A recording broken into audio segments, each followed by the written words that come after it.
All right. So this is Saturday morning here, Michael and I, and for everybody else, it's Friday evening someplace in New York and Chicago. Brett, where are you located? Located in Tennessee. Tennessee. My goodness. Maybe I can get you to volunteer for the website. If there's any skill, but it seems as though not a whole lot. Actually, However, what we do need is something that doesn't require much skill, but it's very repetitive, and that is that we've got a couple of thousand uh, names and websites, but we need photos and descriptions and perhaps addresses for those. And so, Googling it and uh, uh, getting to the website, finding photos, etc., like that is the kind of thing that we need mostly. The website is for almost all cases. We've already got all the pages that we want. There's some bugs and some stuff that needs to be fixed up, but right now all of my time is devoted to getting our data, and anybody can do that. It's a matter of, you know, click on this, Control C, change the page, paste that into the URL, see what Google has to say, click on that, find an image, copy that, come back to the original page and paste it. That's the kind of stuff, you know. That kind of thing can get down to only 3, 4 minutes. okay. All right. So if you like, we can talk about that later. That's in fact what Michael is needing the laptop for, because I've used tablets and it's much easier to do it on a PC. I have an extra laptop as well. So, and I wouldn't mind fitting shipping for that as well if you need that. Hmm. All right. So um, one thing that I want to mention is that on the 9th of February, Steve um, James and I will be doing another interview, Guru Viking. I think that you've seen some of those. And he reached out Excellent. specifically to ask me the question about um, kind of being against formal sittings and formal meditation practices. And I wanted to introduce today's topic by talking about the fact that everything is a middle path, and that Western Buddhism tends to go overboard with the sitting practice, and that in fact the real issues is not while we're sitting. The real issues is, can you take the skills that you're developing while you're sitting into your life, and that there's many examples of this, but basically, what we really need to do with development of the teaching of the Buddha um, is to develop the attitude that everything is okay right now, and it's okay right now in both sides. In other words, the world is okay like it is, and I'm okay in that world.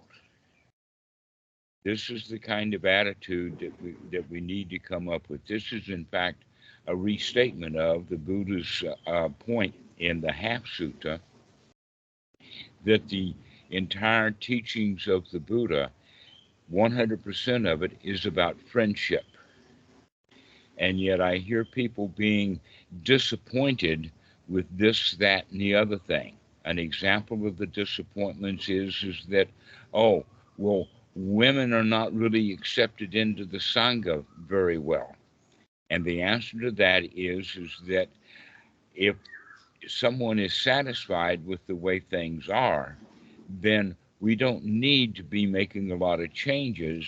And when things do change, we can handle that. And so, in that regard, the Bhikkhuni Sangha for women has already been reestablished, but it's not well known. It's not widespread. Well, I don't know what widespread means in the sense that right now there are more than 300 bhikkhunis in Thailand, and there's a couple of senior bhikkhunis at Amaravati. There's a nunnery in Southern California and all of that kind of stuff. So it's happening, but women are not satisfied with that. They want big. So this is one example. Another example is Noor was talking about that when he came to Thailand, he can see the same issues within Thai Buddhism that irks him about Islam, because he's living in Tunisia, and he's fairly well disgusted with what's happening in the religion in Islam, and he sees the same selfishness and the same puffing one's ego up and the same kind of I'm the great guru and all of that kind of stuff. He sees that in Thailand also. Now, whether that exists or not, in reality, we don't quite know what his experiences are, but what we do know is that this is the way that his attitude is looking at it. So he's gotten kind of the attitude that all religion is bad, and that that's, it's the same issue, in fact, about the Bhikkhu Sangha or the Bhikkhuni Sangha and his issues with religions in general, and also each individual person meditating, they're wanting something out of it. And we get dissatisfied from time to time. Oh, I'm not getting what I want out of my practice. Well, the thing of it is that everything is in flux. Everything is changing. There is always something you can find that you don't like, especially if you go looking for it. The question is, can you find something that you do like? And would you go looking for it? It's already here. Pardon? It's already here. It's Everything is already here. okay. It's already here. Everything that we need is actually already here. Years ago, in fact, not so long ago, only about 10 years ago, there was a whole lot of discussions going on. I think that there was some books written, and that caused a lot of controversy, and then some more books were written, and then a whole hullabaloo came about atheism. Richard Dawkins and Christopher Hitchens and several others were pointing out that the Christian view of God is not conducive to freedom. But they were saying it in different ways. They were saying there is no God, and the reality is that reality exists. Realness is here, and we can do with it what we want to do. And some people can take reality and magnify it to the point that reality itself is God. This is, in fact, a good way of looking at it, that when you breathe in God. And when you breathe out marble. You breathe out love. You breathe out energy. You spread your energy. This is a matter of an attitude that we can develop so that everything is already okay. But we have been in such a habit, and those habits that we have gotten have been trained into us from our parents and from our teachers, that in fact Western society is a society built upon dissatisfaction. We got to make it better. We don't have enough. And that we talk about rich and poor and all of that, but in fact, everybody suffers because they want more. No matter how much money someone has, they want more. No matter how many clients someone has, they want more. No matter what meditation experiences that somebody has, they want more. Why is that? Because we have been trained in dissatisfaction. Now, when we were all about 3 years old, we could play because we already had everything that we needed. Our families supported us. We gave us food. They changed our diapers and all of that. And so we can sit there and just be happy. But then daddy and mom comes along and they say, hey, we don't want you to be happy as a 3-year-old. We want you to join our society and start doing something. And then later dad comes up, and I've had it. I know that most everyone does have it. Dad wanted me to be the musician that he never was. He was in the Army in the U.S. During World War II, and he was in a military band. And so he wants me to be in a military band so that he can relive and refulfill his life. So we train our children to want things, and what we train them to want is what we want. So if dad wants something, he teaches his son to want that, so that if the son can get it, then dad can get it too. And so we're trained into being dissatisfied and wanting to go get something. And so we bring that attitude to our practice of anapanasati. We bring that practice to our religion. We bring that practice to whatever that we're doing. And that way, we're not really making the progress that the Buddha talks about. Now, one of the points that we can say is that the Buddha's path is a change model. And yet you can see in what Western Buddhism has become is an investigation model to look. They call it vipassana. They call it insight. You got to take a look. You got to see what's there and see what's real. But often when we do that, we can, pardon? Go ahead. And then make a change. And After then we see, we make a and change. then make the change, exactly. But most of them don't make that change. They just do more investigation. That in fact, this is something that Anna may be interested in. That the label has been put on it is psychological archaeology. Now, Freud was actually quite big on developmental phases of children, developmental psychology.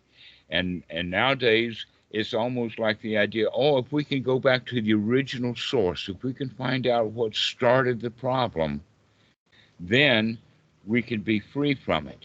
But that's in fact not the case. Imagine that you were wearing handcuffs, or a better example would be that you're in a prison cell and you've got bars there. And you can investigate those bars, you can investigate the floor, you can investigate the bed, you can investigate the toilet, and you can look and look and look and look and know that cell very well, but that's not going to get you out of it. That in fact, wanting out of it is the problem. The question is that if you are in a cell or whatever predicament that you're in, can you find a way of being satisfied with the way things are? That in fact, the cell that we're in is not the prison. The prison is in the mind. And we can change that mind. And this is so hard for people to understand. I've talked to people for years now, and the folks keep coming back with the same kind of issues as if they've forgotten that they're already free. You can actually live in a prison and be free, because the prison walls, the physical walls, is not your prison. The real prison is that, oh, you're here for punishment and you're supposed to not like it. You're supposed to hate it. You're supposed to want out. And so we all buy into that, to where, in fact, prison life sounds pretty good to me. You get 3 meals a day. If you're a monk and on Pendabat, you only get 1 meal a day. You have to go barefoot to get it. But in fact, if you treat the guards in just the kind of way that they want you to treat them, they'll bring your food to your cell for you. Lock you up in solitary confinement. But that sounds pretty good, you know? No hassles, no worries, no problems, no clocks, no calendars. Just this moment, one moment after another, for us to enjoy. This is the whole point of our practice now, is to find a way of changing the mind from being dissatisfied with whatever circumstances that we find ourselves in, and recognize that this too, whatever circumstances that we're in, is actually our reality. And our reality is, in fact, our God. That prison and the prison walls and the floor and all of that is supporting us. The air is there. Everything that we need in life, the best things in life, in fact, are all free. And most of that has to do with our mental attitude. So the whole point is, can we change our mind? Yes, Anna. But somehow I'm thinking that we're not supposed to like it, right? We're not supposed to dislike it, but somehow we don't like it. So we always need to be neutral. Or is it right thought or not? Well, No way, like there's no like requirement to like the present moment. I think that this is something that is kind of misunderstood about Buddhism, in the sense that uh, that that feeling of neutrality is the outcome of uh, the fact that we've enjoyed it. That a lot of people, let's look at a curve like this, in the sense that coming from the bottom, coming from the nadir, up to zero seems to be the mentality, and that I'm in a hole and I need to come up to zero. But if you know anything much about electricity and electronics and whatnot like that, we recognize that things don't stay at the nadir and they don't stay at zero. Everything is in a cycle. Everything is up and down and up and down and up and down, and nothing is actually neutral. Everything is in a wave. So the real balance is can you ride the wave no matter what part of the cycle it's in? This is also the point about samsara, that in fact you could say that samsara is the word that Buddhism used 2,500 years ago for cycles. We know about electronic cycles. We know about electricity. We know that the sun cycles. It's sometimes dark, sometimes light. That sometimes the wind is blowing, sometimes it's not. Sometimes it's cold, sometimes it's hot. Everything is constantly changing. And the only thing that, in fact, that seems not to change is people's bad attitude. That's about the only thing that doesn't change. And no matter what part of the cycle we're in, we don't like it. If in fact it's part of the cycle that we do like, then the thought will come in is, oh no, it's not going to last. Oh no, tragedy is going to happen. We're going to go back. We're on the zenith now, but we're going back to the nadir.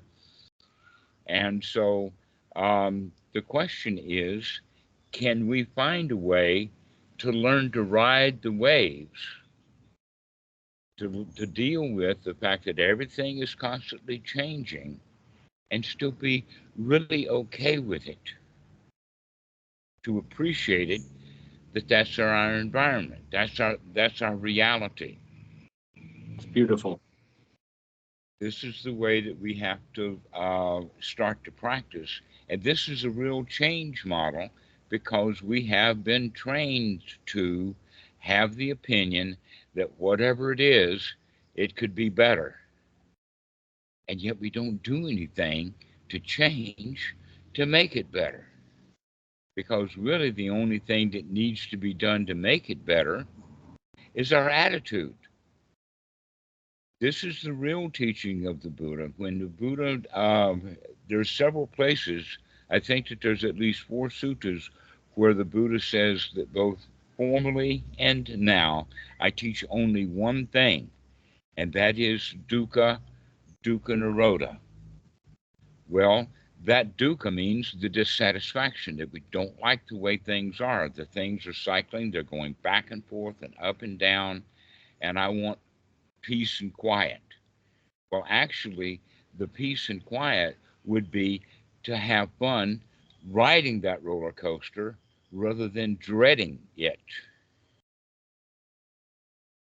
So there's another way of looking at it, and that is that if you're going to come to a balance point, it's better to come to that balance point. Let us say that you've got a kind of a field, and that there's mountains and valleys around, and that it's better to coast from having climbed a hill. Yeah, we've climbed the hill, we've gotten to the top.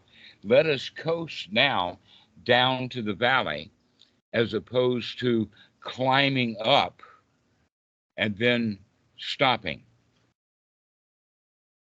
All right. In other words, if we come to zero from a minus place, that's a whole lot more hard work and effort and disappointments, etc., than if we come from a high number down to zero. Let your life become a downhill, easy journey. This is the way that we're looking at it, is that wherever your zero balance point is, you're coming to that zero balance by coasting, not by climbing. Find a way to coast in life, that everything is already okay, that gravity is there, that in fact, here's an idea that we can talk about for just a moment, and that is that you've heard that God is omniscient, he's every place, he's omnipotent, all-knowing. Well, if you look at it, physics is like that.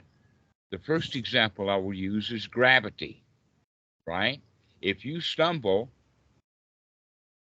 you'll fall because gravity will pull you down. Gravity is always there. Gravity is watching everything that happens. No time does gravity forget that if you drop a ball or if you let go of a ball, is it going to float in the air? No, gravity is going to be there.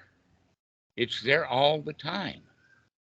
So anything that you could think of that would be called a God in that regard, that's gravity.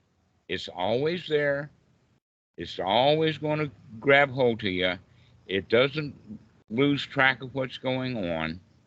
Well, guess what? All of the 4 laws of physics are that way. The nuclear force, the strong, the weak, electromagnetic force always is in operation.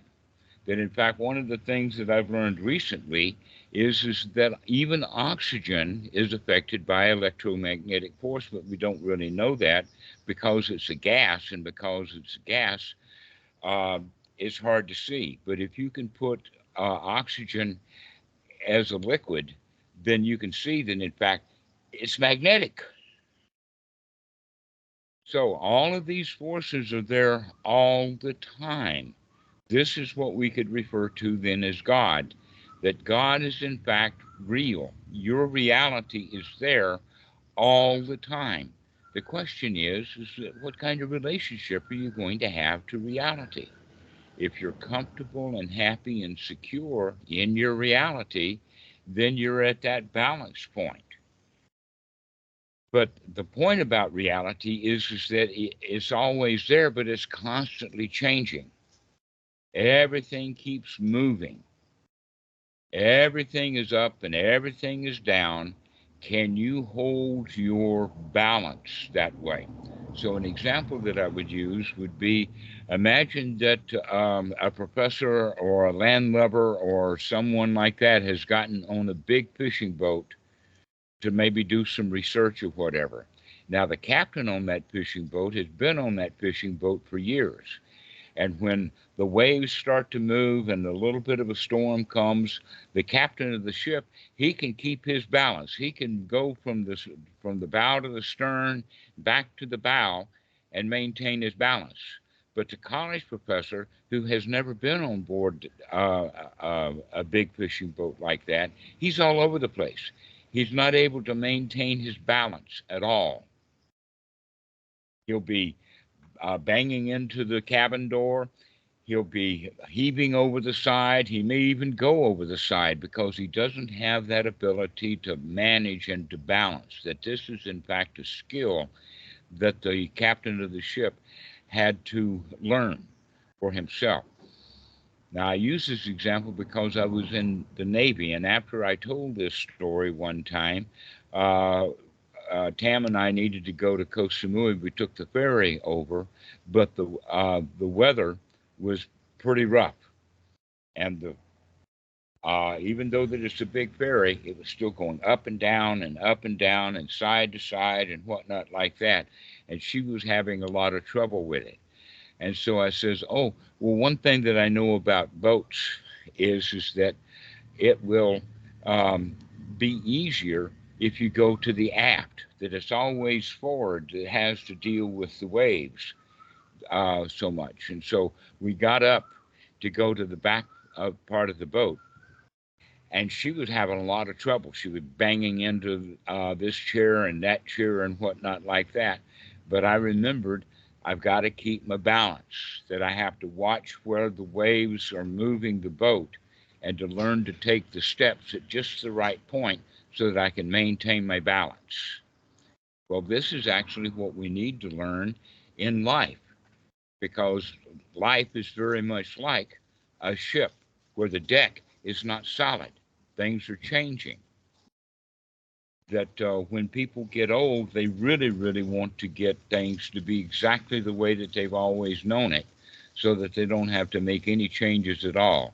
If you've ever been around old people, you'll know that don't move their cup from that part of the table to the other part of the table. That you want it exactly the way that they remember it. I'm like that too now. That when Kitty comes to sit in my chair, she'll mistakenly she'll unplug the mouse, or she'll move stuff around or whatever like that. And when I come back, I say, "Oh, Kitty has moved something, but look at the fact that it's me that doesn't like it. That I'm the one that wants to have things the way that they have been. And the reality is that things are not going to be the way that we want them to be. The better thing to have is the skill that, oh, I can handle it no matter what happens. Yeah, I can plug the mouse back in and there's no problem."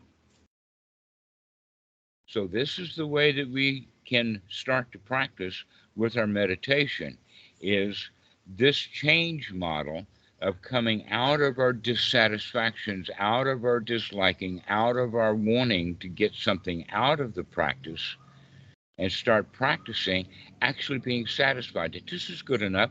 I can handle this. This is okay. This is the skill that we need to develop. And that if we can develop that skill while we're sitting still, where there's, we're in private, we're in seclusion, and that we still have this mind state that's flowing on, and we can come up with all kinds of things that we don't like, all kinds of things that need to be fixed.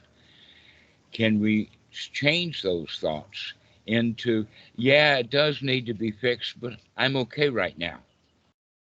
Maybe I'll fix it later.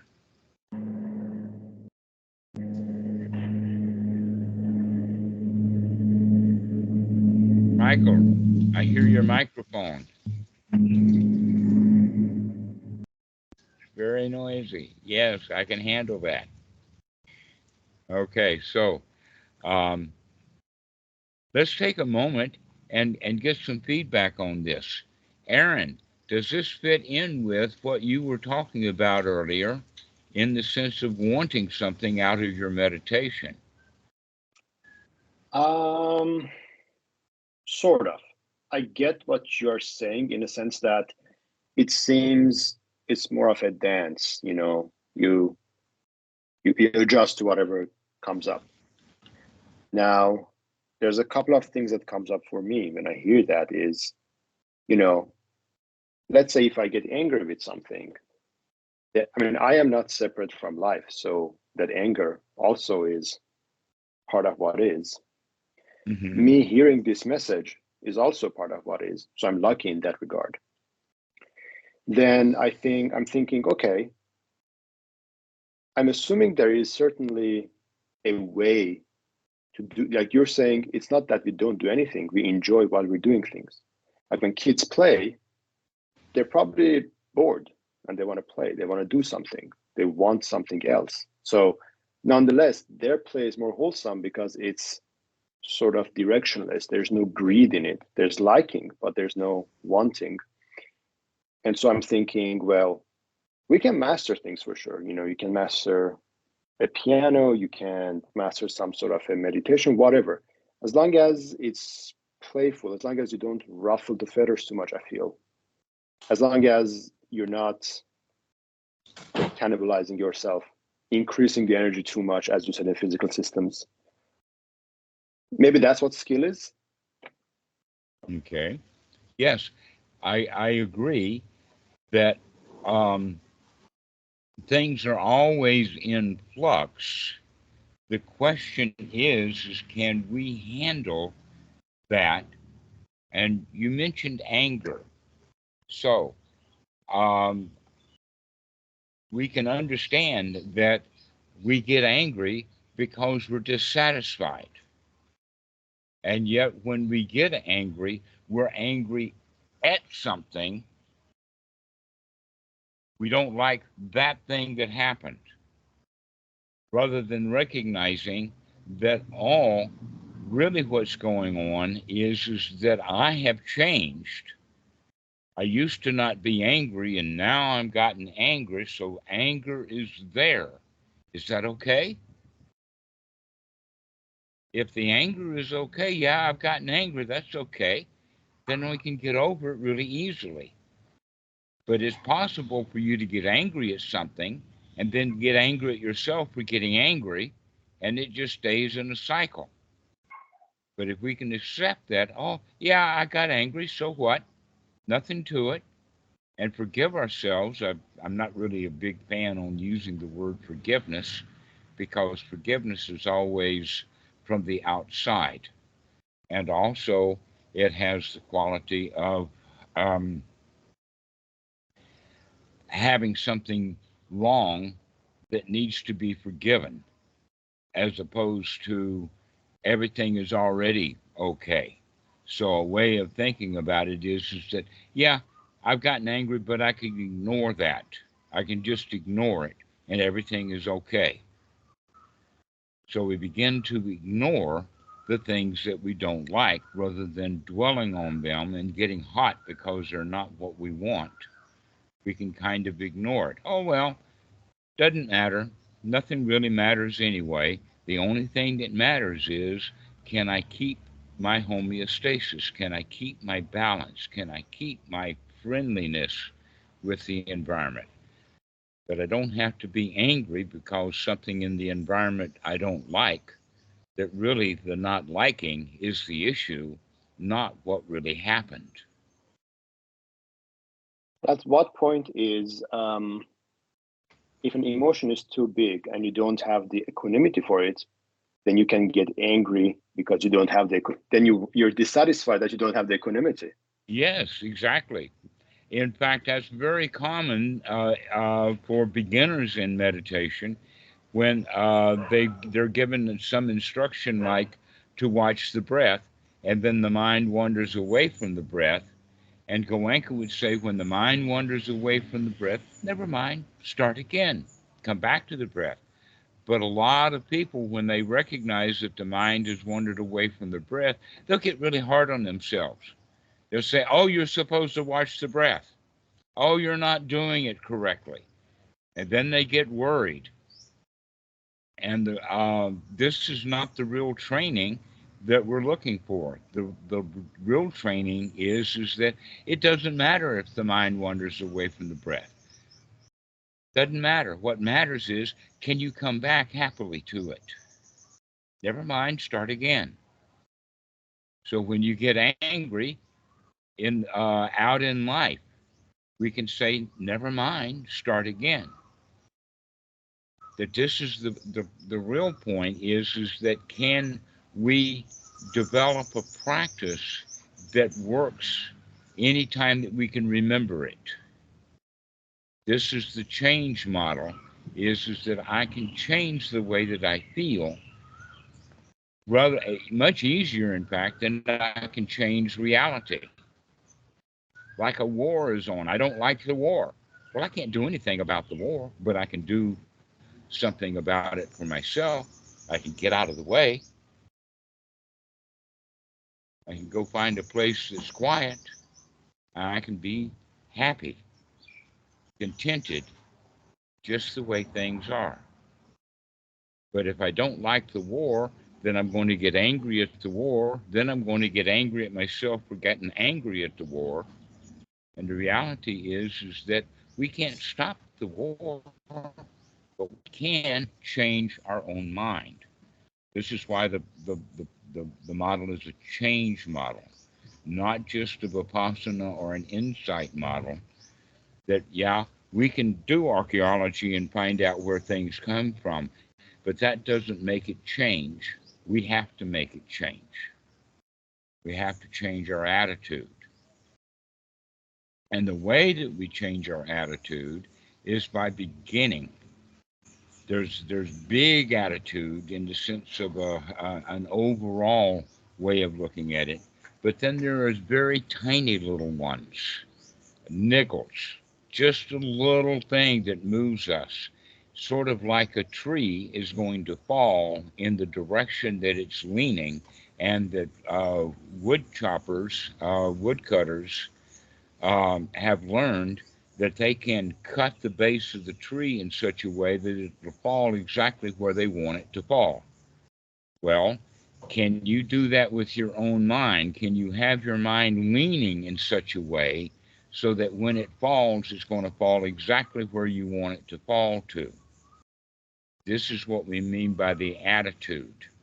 So if the attitude is this way, then it's going to fall that way. And that we can manage that with our language.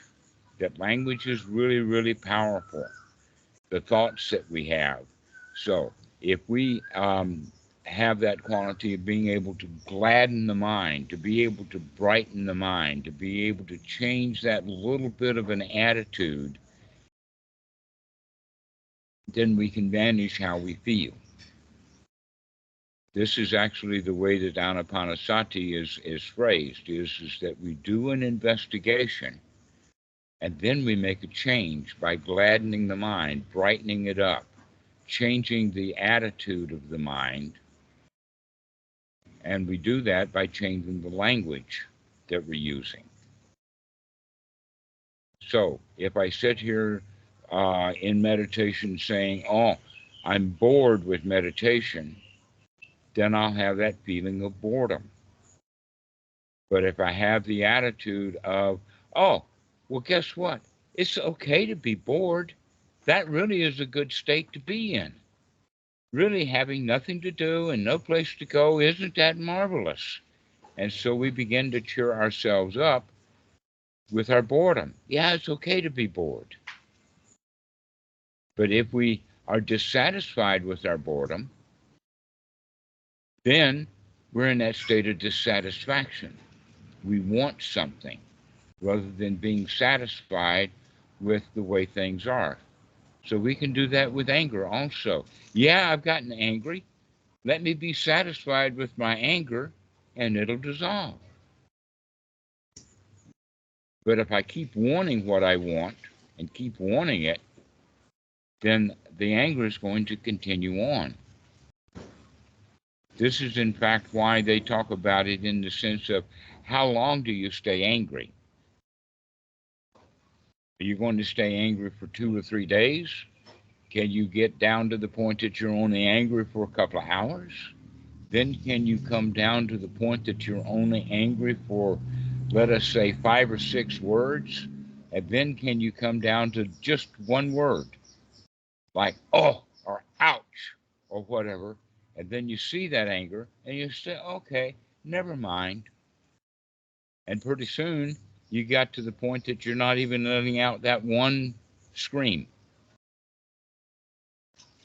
So this is the way that we could start to look at how we can change the way that we feel, is by monitoring it and recognizing that we can change. We've got an ability to do that.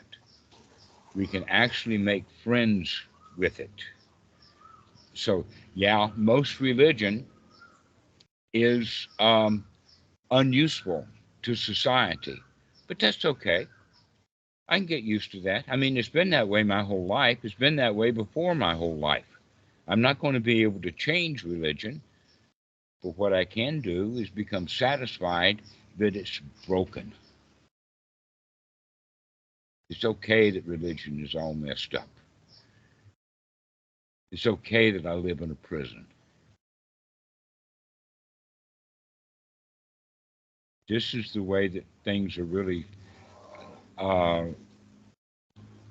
we can handle anything like that. But one of the values, and in fact, Michael is beginning to learn that being in Thailand and living in a Wat, things are not the way that you're used to. Everything is new. Everything is weird. Okay? And all you have to do is to be able to handle the weirdness. I'm okay with this. I'm okay with that. That Cat was going through that when he was there also. That he would get into, oh, well, I don't like that they do this at the Wat, and oh, I don't like it if they do that at the Wat. Rather than recognizing, oh, your job really is to be okay with whatever's happening. If we've got a bad president, that's okay, because you can't change presidents. You can't do it. We can't. We're in the soup. We're not the cook. That what we can do instead is enjoy being part of the soup.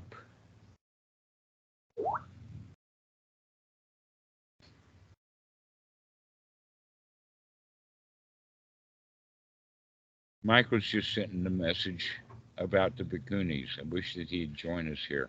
So anyway, Brett, do you have any comments to make?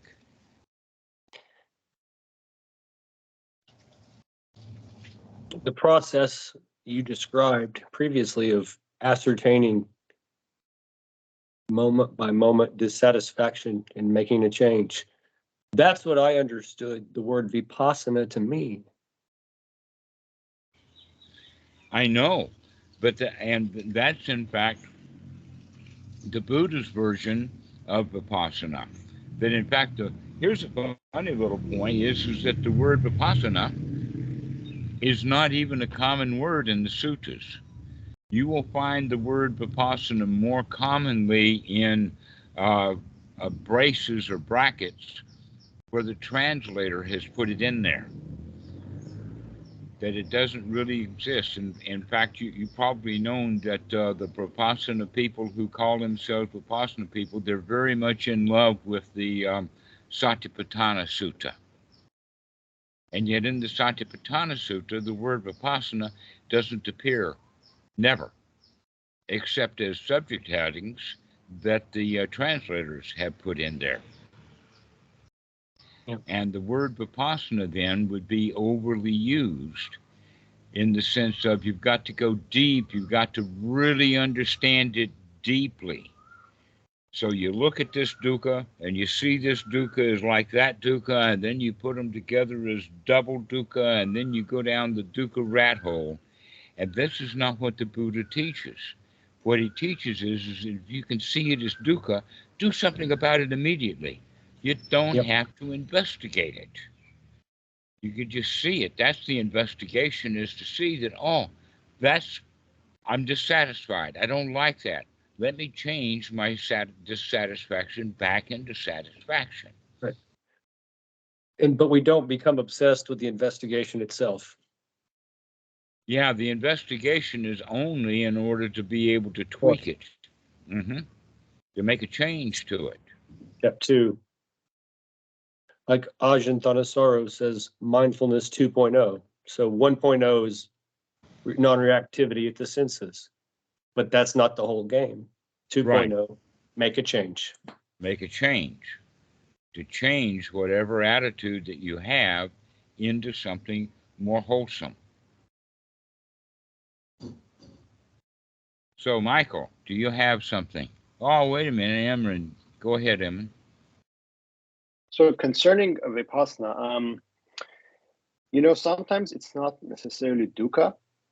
What I find useful is if I'm breathing and thought comes up, and I say, oh, where did that come from? From here?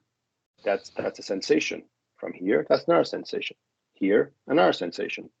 So in that sense, it's nothing bad, but it helps with the insight of, there is no me. It's just okay. Just like whatever comes into sensation. That's correct. Things are changing constantly. Can you be okay that things are changing constantly? The way you feel changes. The thoughts that you have are changing. You can get angry. Can you be satisfied with, yeah, it was okay, I got angry. Everything is all right. Go ahead, Brett. And furthermore, if a practitioner, or if someone in their practice, if a practice truly grasps the quality of anatta or the lakkhana of not self, how could there be a dark night of the soul? That couldn't be. It's unless one's clinging to cravings still, only then. And otherwise, it's an illusion. It was never there. No chains. Yes, wanting something. The question is who wants? Who is it that wants something? And the answer to that is, actually, there is no one who wants. There's just wanting. And so we can just change that wanting into, I'm okay, I don't have to want something. That in fact, this is all what the Second Noble Truth is really all about, is wanting something ignorantly, in the sense of, I want it. I want this and I want that, and I want to get rid of this and I want to get rid of that. And the reality is that there is no wanter, there's just wanting, which makes it really easy to change. We can change it immediately into, I'm okay, I don't have to want anything. And just to add to it, there is also no meditator, there is meditating that can change the wanting. Can be sneaky. Yes, actually, that's the key point that I'm trying to make is that why do people meditate? Because they want something. Isn't that weird? That really the correct practice is to come out of wanting. And so the only time that we need to meditate is when we want something. And yet, the way that it's practiced and taught, it's done on a schedule, it's done at a certain place, it's done at a certain time, it's got certain features, you got a meditation hall, all of that kind of stuff. And so we kind of think that meditation has all of this formality around it. But the Buddha didn't ever say, go to a retreat. He never said, go to the meditation hall. That's not what he said. What did he say? Go to the woods. Go to the foot of a tree. Go to an empty hut. Sit down. Then actually, it's a bad translation when it says sit cross-legged. In fact, the actual Pali word is sit on a sitting place.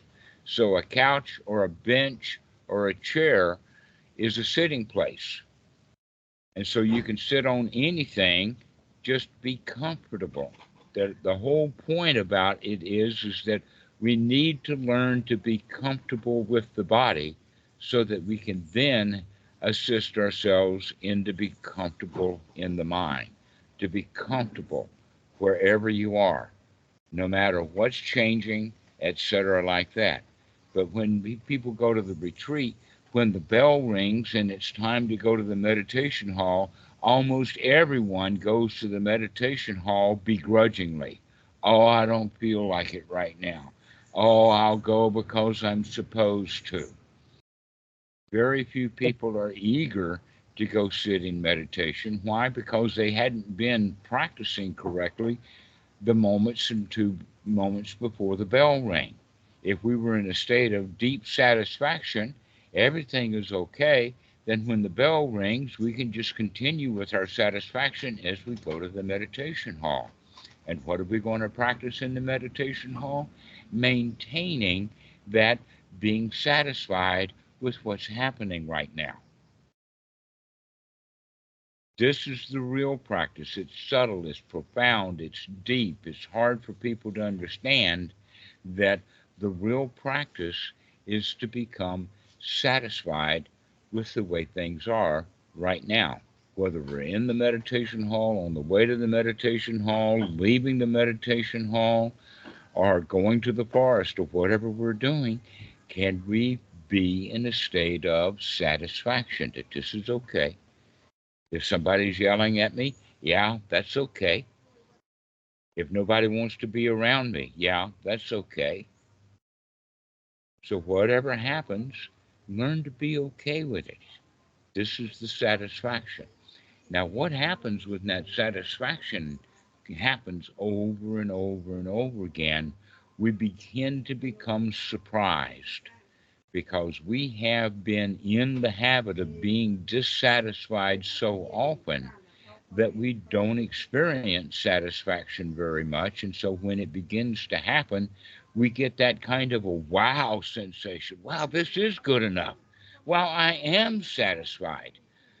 Now, that wow or that peak moment doesn't last, but it certainly is part of the process. This is, in fact, the Pali word for piti, is that wow sensation. I can do this. Wow, Piti I Sukha party. can be satisfied. Go ahead, Brett. A piti Sukha party. Yeah, a piti sukha party is that, hey, I'm okay. This is already okay. I have arrived at no place because there's no place to go. But I have arrived there, at least right now. I might leave it later, but I can come back. That there is a sutta number 48, the Kansambian Sutta, where the Buddha talks about that the first step of the real practice, you could actually say the first step of Sotapan, is to develop that attitude that no matter how obstructed my mind gets, no matter how angry I become, no matter what frustrations or whatever, I know I can come back out of it. I'm not stuck there. I don't have to be frozen in that anger. I can drop it and I can come back to the reality of the situation and see things like the way that they really are. That's the real practice, is not that we get sidetracked or we lose it. It's that attitude that, oh yeah, but I can drop that and come right back into this state of satisfaction. Well, isn't that nice? That's marvelous that I can just be satisfied just by changing my attitude. And if my butt hurts, okay, yeah, the butt hurts. Let's take care of the butt. The butt needs something, and so let me take care of it. But I don't have to be frustrated and sad, oh, I don't like it. I could just, okay, so the butt hurts. This is the whole attitude that we have to practice. This is a simple thing, but the Buddhist practice is simple. Dukkha, dukkha nirodha means to come, that we're in our state of dissatisfaction. I'm angry and I don't like it, into, okay, well, anger is there, but I'm okay with it. And when I become okay and satisfied with being angry, guess what? It just disappears. In fact, it's kind of a joke. But look, I was angry because I was dissatisfied. Now that I'm satisfied, where's the anger going to have a foundation? It's not. It's going to float away. It's going to disappear. There's nothing really to it. It So never had any substance. Say what again? It never had any substance. It never had any substance. All it had was our dissatisfaction. It was always mental all along. So, Michael, do you have something to say about this? Yes, when you were talking about balancing on the boat and talking about balancing as applying it to the practice, I think that's just very applicable to all of what the Buddha teaches, and in particular about the Buddha Dhamma being about friendship.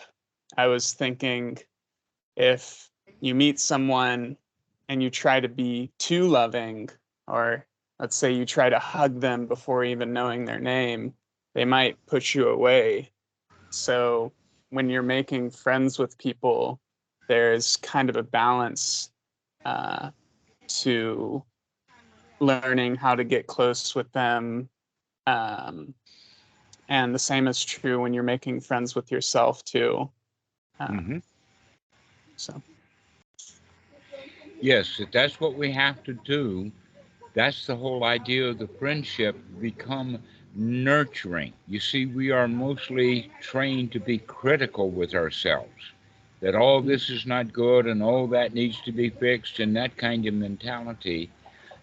But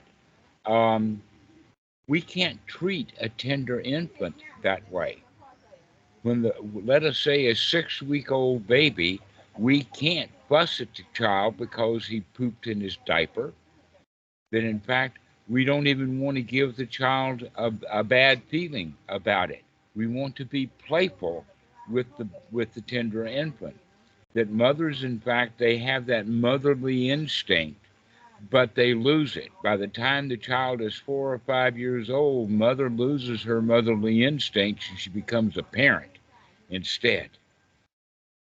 Fussing at the child, criticizing the child, wanting the child to be better, etc., like that, rather than accepting the child the way that it is.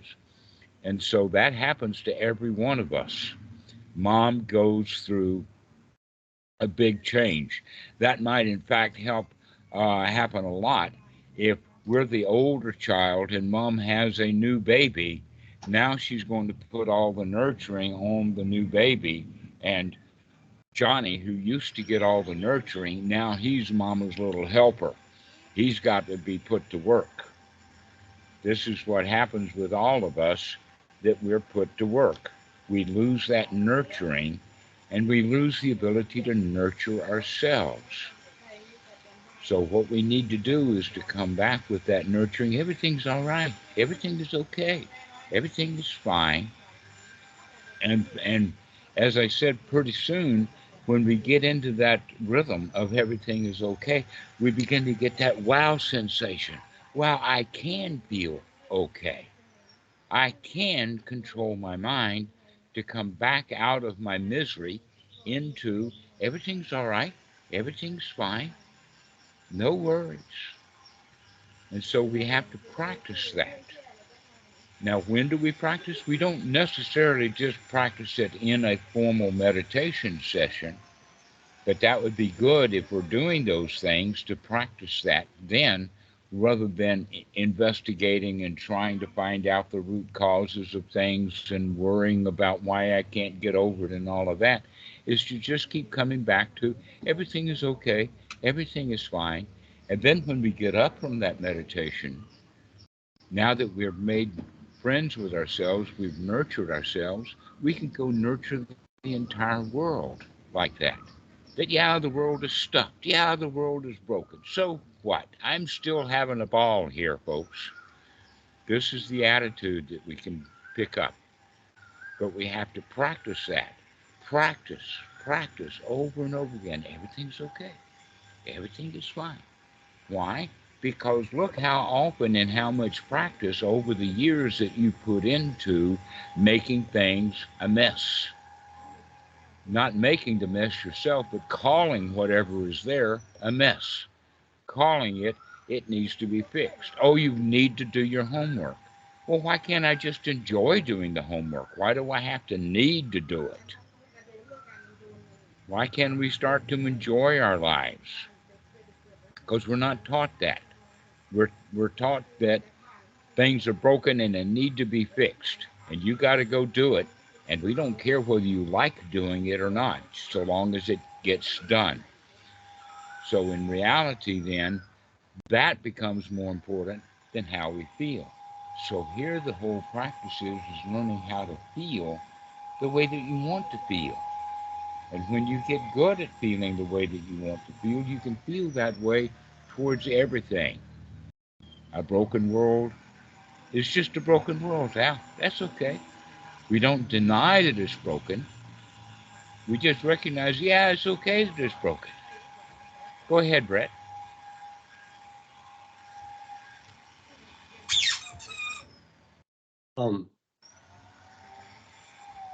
You made a motion that you had something to say. It has fallen from my mind, and that's a-okay. Yeah. Everything is okay. Well, Michael, good to see you. Good to see you as well. I'm actually Yeah, just we were stopping by just for a about to second. finish up here. Oh, okay, good. Yeah, I have like 2 minutes. I just wanted to come by and say hello. Well, hello. How's everybody doing? Yeah, I'm really okay with the fact that you came late. That's all right with me.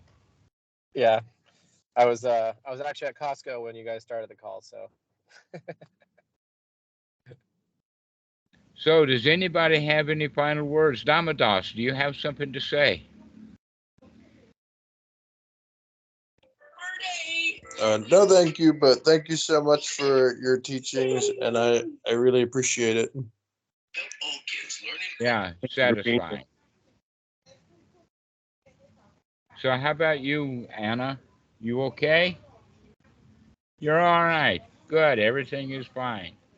Yeah, let's try to keep that attitude going. And when we don't have it going, that's okay too. It's okay when you get angry. It's okay when you mess up. Keep track of the fact that you can continue to nurture yourself. If you become critical of yourself because you're angry, now you've got two problems. But if you can nurture yourself while you're angry, then that nurturing will solve the issue of the anger, and then we got nothing left, and everything is okay. Back to homeostasis. Everything is all right. Everything is fine. So this is the practice, that everything is all right. Everything is fine. And when you do that, pretty soon that, wow, everything really is okay. Emmet, everything actually is okay. Isn't that marvelous? Everything is okay.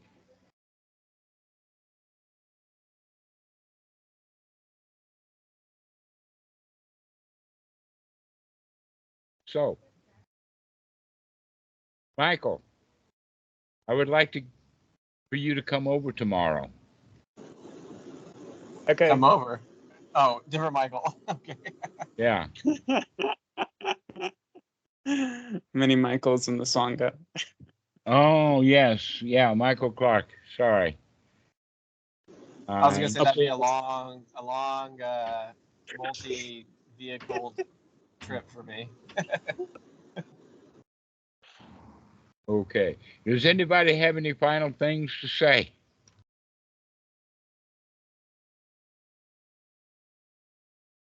Nothing. All right. Everybody's satisfied. Everybody's okay. So we'll see you.